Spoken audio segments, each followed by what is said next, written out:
se répètent, se fixent. Bonjour chers téléspectateurs, nous recevons aujourd'hui pour vous le pasteur Timothée Kabassé de l'église Aïna. Bonjour pasteur. Bonjour pasteur. Quel est le but du diable en touchant nos pensées?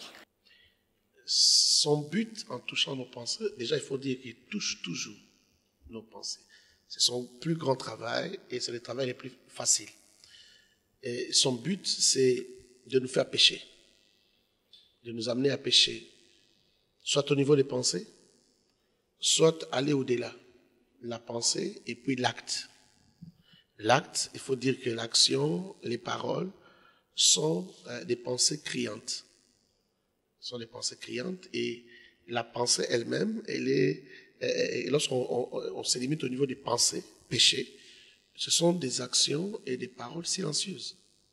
Donc, son travail, son but, c'est de nous amener à pécher. Comment vaincre les mauvaises pensées? Comment vaincre les mauvaises pensées? Il faut d'abord avoir des bonnes pensées, c'est-à-dire recevoir la bonne parole. Parce que nos pensées sont le fruit de ce que nous recevons, de ce que nous introduisons en nous. Et une bonne parole, une bonne connaissance te permet de trier les mauvaises et les bonnes pensées. Surtout si tu connais l'incidence des mauvaises pensées en toi. Si tu sais que les mauvaises pensées vont finalement créer ce qu'on a appelé dans l'enseignement les rythmes de la mort, okay, ou les rythmes hypnotiques, okay, parce que tu l'as dit tout à l'heure, ce qui se répète, c'est fixe. Lorsque les choses se sont fixées, tu vas rester là, tu ne sauras plus sortir de ce tourbillon-là. Alors, il faut introduire une bonne connaissance, donc des bonnes paroles. Une bonne parole va produire des bonnes connaissances, des bonnes pensées. Et ces bonnes pensées vont chasser les mauvaises pensées. Quand tu sais par exemple que penser impudicité, c'est déjà l'impudicité, tu ne vas plus penser impudicité parce que cette connaissance va chasser les mauvaises pensées. Ok, nous avons tous reçu Christ un jour dans nos vies. Et à quel moment pouvons-nous perdre le salut? Une question très difficile, très délicate parce que ça divise les grands théologiens et je n'ai pas la prétention ici de répondre vraiment correctement à cette question. Mais je pense que dès l'instant où on a atteint le niveau de l'habitude, et dans l'habitude au niveau du rythme, c'est-à-dire on ne sait plus sortir du rythme, on ne sait plus sortir du péché, il y a danger. Il y a danger qu'on perde son salut. Parce que déjà, ce qui est presque sûr, c'est vous allez rater l'enlèvement. Parce que vous ne vivez pas la vie de Dieu. Vous vivez dans les péchés. Vous êtes dans les ténèbres. Le diable vous réclame. Comment vous allez partir à l'enlèvement de l'Église? Et si vous ne vous ressaisissez pas au temps de la tribulation, c'est fini, vous avez perdu votre salut. Il y en a qui pensent, d'autres théologiens qui pensent qu'on ne peut pas perdre le salut parce qu'on est sauvé, on est sauvé. Et on connaîtra tout quand on sera au ciel. Le Seigneur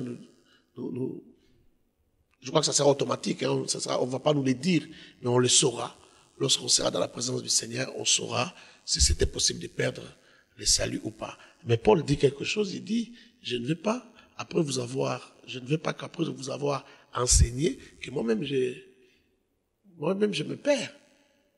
Donc, quelque part, l'apôtre Paul est en train de dire qu'il est possible de perdre le salut. Donc, voilà. On ne va pas entrer dans ces débats, mais la frontière, c'est une frontière très difficile à comprendre, très difficile. Quand vous péchez, quand vous répétez tellement les péchés, à quel moment votre péché vous a déjà amené au-delà de la frontière? L'iniquité est un mystère. La Bible parle du mystère de l'iniquité. Donc l'iniquité est un mystère. Personne ne maîtrise les péchés. Les pouvoirs de l'iniquité, personne ne les maîtrise. Donc il faut faire très attention. Il ne faut pas s'amuser à dire, bon, moi, ça fait rire, c'est pour les enfants. Comme j'ai déjà entendu les prédicateurs. Christ, oui. On peut pécher. Voilà. Il y a la grâce, comme certains le justifient. Et puis j'ai déjà entendu des prédicateurs dire, oh, ça sont des enseignements des enfants. Okay. Il amène quelqu'un, il amène un jeune serviteur, il pêche devant lui. Et puis il revient, il dit, allons maintenant prêcher. Il prêche, il fait le service, les gens tombent. Il dit, vous voyez, ça sont des enseignements des enfants. Okay. Non, quand on débranche un ventilateur, il continue à tourner. Exact. Quand on débranche un fer à repasser, il peut encore repasser une chemise. Mais ça ne veut pas dire qu'il a l'électricité. Ça ne veut pas dire qu'il est branché à l'énergie. Tu peux être déjà débranché, mais tu penses que tu es toujours... Donc, Voilà. la frontière, c'est une frontière qui est mystérieuse. Il faut faire très attention. En parlant de votre prédication, vous avez mentionné le rythme inoptique et vous avez aussi parlé de la foi. Quelle différence faites-vous entre le rythme inoptique et la foi? La foi elle-même est un rythme hypnotique. Parce que la foi consiste justement à croire que je suis ce que la parole dit. Je vivrai ce que la parole dit. Par exemple, par ses maîtrises, je suis guéri. Alors, pour croire que par ses maîtrises, je suis guéri, il faut s'auto-suggérer cela. C'est-à-dire, il faut se rappeler, se répéter cela. Jusqu'à ce que ça devienne une partie de toi. Une partie de toi, ça veut dire, à chaque fois que tu es malade, tu sais que tu seras guéri. Tu peux même sourire. Tu sais que tu seras guéri. C'est ça la foi. Donc, la foi elle-même obéit à un rythme hypnotique. La foi elle-même aussi. Donc, maintenant, les rythmes hypnotiques ici, nous en avons parlé dans le sens négatif, c'est-à-dire dans le sens du mal, dans le sens du péché, dans le sens où tu te répètes les mauvaises pensées, les pensées de la peur, par exemple, les pensées du péché, ou de l'impudicité, par exemple, ou du vol, tu te les répètes et ça devient un cercle, je dirais, hypnotique. Ça devient, comment on appelait ça? Ça devient ça devient la gravité. C'est-à-dire tu es retenu vers le centre, tu es retenu vers le mal et tu restes dans le monde du mal. Est-ce que c'est mal, par exemple, d'avoir peur d'un cancre-là? Si tu as peur d'un cancre, parce que j'appelle pas ça la peur, tu supportes pas les insectes. Tu supportes pas parce que si les insectes te touchent, tu as l'impression que ça te gratte, ça te fait d'une certaine manière. Oui. Mais si tu as peur du cancre parce que tu crois qu'il y a un pouvoir dans les cancres tu crois que les cancres sa présence, comme tu as vu beaucoup de cancres dans la maison, ça veut dire qu'il y a un mauvais sort. Non, ça c'est pas normal. Parce que c'est les démons, c'est contre la connaissance de la parole de Dieu. Okay. La parole de Dieu ne dit pas ça. La parole de Dieu n'a jamais dit ça. La parole de Dieu place l'homme à un niveau très élevé. L'homme, il est le diminutif de Dieu. Et la Bible dit même dans Psaume 82, 6 que vous êtes des dieux. Vous êtes des dieux. Malgré que vous mourrez comme des princes quelconques, vous êtes des dieux. C'est Dieu nous a créés avec des capacités telles que nous pouvons faire des grandes choses, nous pouvons vivre des grandes choses. L'homme est appelé à dompter les lions. Mais comment toi tu as peur du cancre là? Hein? Tu vas me dire, parce qu'un esprit est entré dedans. Mais l'homme est appelé aussi à dompter les esprits. Ok. Chers téléspectateurs, nous rappelons que nous avons reçu le pasteur Timothée Kabasele et notre sous-thème dans ce grand thème était « Échapper au rythme de la mort ». Pasteur, comment échapper au rythme de la mort?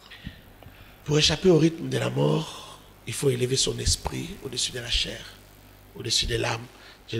J'ai manqué de parler de l'âme dans mon message de ce matin. L'âme est affamée. L'âme est affamée de la compassion, de l'affection. Toute personne veut qu'on lui dise je t'aime, ça lui fait du bien. Tu es une belle femme, merci. Il y en a qui disent merci même quand on lui dit tu es sexy, merci. Pourtant c'est un enfant de Dieu. Quand on te dit tu es sexy, on fait allusion à quelque chose qui n'est pas. Alors tu ne peux pas dire merci. Mais parce qu'on est affamé. Vous voyez? C'est-à-dire les caprices de l'âme et les convoitises de la chair. Parce qu'il y a le corps, donc il y a la chair et il y a l'âme. L'âme a des caprices et la chair a des convoitises. Ensemble, amène l'homme à demeurer dans les péchés. Ensemble, ces deux choses ensemble poussent l'homme vers le mal, vers le centre du mal. C'est la gravité, c'est la loi de la gravité. Vous voyez? Donc maintenant, pour se libérer de la loi de la gravité, il faut devenir léger. Il faut devenir léger. Pour devenir léger, il faut être spirituel. Avec l'esprit, on monte vers le ciel. C'est comme en physique, on parle de la zone atmosphérique. Lorsque vous êtes dans la zone atmosphérique, vous subissez l'attraction de la Terre, vous subissez la loi de la gravité. Mais lorsque vous êtes au-delà de la zone atmosphérique, vous ne subissez plus cette influence-là. Donc, il faut monter en esprit. Or, pour monter en esprit, la Bible nous dit, Jésus parle à ses disciples, il a dit, veillez et priez afin que vous ne tombiez pas en tentation. Donc vous devez veiller et prier. Veiller, c'est une forme de jeûne. vous gênez le sommeil. Vous osez gêner la bouffe. Donc les jeûnes et la prière vous donnent une force telle que l'esprit s'élève au-dessus de la chair et au-dessus de l'âme. La Bible dit, l'esprit est bien disposé, mais la chair est faible. C'est la faiblesse de la chair. Lorsque vous êtes soumis à la chair, à la voix de la chair et à la voix de l'âme, vous aurez tendance à vous accrocher au mal. Il faut se libérer de ça pour assurer son salut. Il faut une assurance pour son propre salut. Merci, pasteur. Nous sommes à la fin. Merci d'avoir accepté notre invitation. Saluer le peuple de Dieu de l'AINA. Merci beaucoup. Dieu vous bénisse. Merci à vous de nous avoir suivis. Tout ce qui se répète se fixe. Au revoir.